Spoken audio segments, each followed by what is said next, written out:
Assalamualaikum warahmatullahi wabarakatuh. Video kali ini akan membahas mengenai perkembangan bahasa peserta didik sekolah dasar yang disusun oleh kelompok 7 yang terdiri dari Bunga Ristiana, Alma Dwi Novitasari, Fernanda Dita Aulia, dan Muhammad Ali Irham. Konteks pembahasan perkembangan bahasa peserta didik sekolah dasar yang akan kita bahas yaitu definisi perkembangan bahasa peserta didik sekolah dasar, faktor yang dapat mempengaruhi perkembangan bahasa anak sekolah dasar, tahap perkembangan bahasa peserta didik sekolah dasar, dan implikasi perkembangan bahasa peserta didik sekolah dasar dalam pembelajaran. Definisi perkembangan bahasa peserta didik sekolah dasar. Perkembangan bahasa merupakan proses meningkatnya kemampuan penguasaan alat berkomunikasi, baik secara lisan, tertulis, maupun menggunakan simbol-simbol ataupun tanda-tanda isyarat sebagai upaya seseorang untuk dapat memahami dan dipahami orang lain. Kemudian ada faktor yang dapat mempengaruhi perkembangan bahasa anak sekolah dasar. Yang pertama, proses menjadi matang, yaitu anak dapat menjadi matang melalui organ-organ suara atau bicara sudah dapat berfungsi untuk berkata-kata. Yang kedua ada proses belajar, yaitu anak yang telah matang untuk berbicara, kemudian mempelajari bahasa orang lain dengan cara menirukan ucapan atau kata-kata yang didengarnya. Dan yang ketiga ada faktor lain, yang terdiri dari kesehatan, intelijensi, status sosial ekonomi keluarga, jenis kelamin, hubungan keluarga, komunikasi, dorongan, dan lingkungan. Tahap perkembangan bahasa peserta didik. Yang pertama, periode pralinguistik.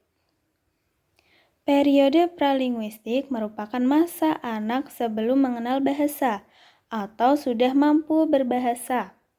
Saat bayi mulai tumbuh, secara sedikit demi sedikit dapat mengembangkan bahasanya melalui urutan tahapan. Tahap yang kedua, yaitu periode linguistik. Periode linguistik merupakan tahap perkembangan bahasa yang ditandai oleh munculnya kata-kata dan komunikasi simbolik. Pada tahap tersebut, mulai nampak perkembangan bahasa. Mereka sudah mampu menggunakan kata-kata dalam berbicara. Kata yang dimaksud merupakan ucapan yang berhubungan langsung dengan benda atau kegiatan tertentu sebagai bentuk dasar. Kesimpulannya, berbahasa yang paling terlihat dalam kehidupan sehari-hari adalah berbicara. Anak pada masa awal kanak-kanak mempunyai suatu keinginan yang sangat kuat untuk berbicara sebab satu, sebagai sarana bersosialisasi. Jika mereka tidak bisa berbicara, maka tidak akan dapat diterima sebagai anggota kelompok. Yang kedua, mereka belajar berbicara digunakan untuk dapat memperoleh kemandirian. Jika mereka tidak dapat berbicara, orang tua tidak akan mengerti keinginan anak, sehingga anak selalu dibantu seperti bayi. Akibatnya, anak tersebut tidak akan mandiri.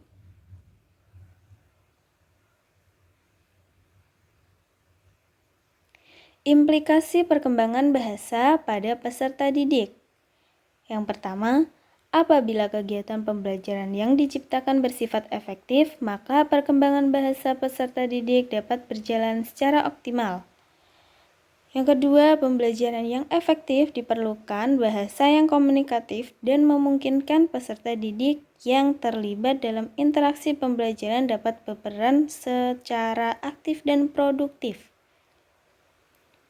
Yang terakhir, meskipun umumnya anak sekolah dasar memiliki kemampuan potensial yang berbeda-beda, namun pemberian lingkungan yang kondusif bagi perkembangan bahasa sejak dini sangat diperlukan. Demikian pembahasan mengenai perkembangan bahasa peserta didik sekolah dasar yang dapat kita berikan.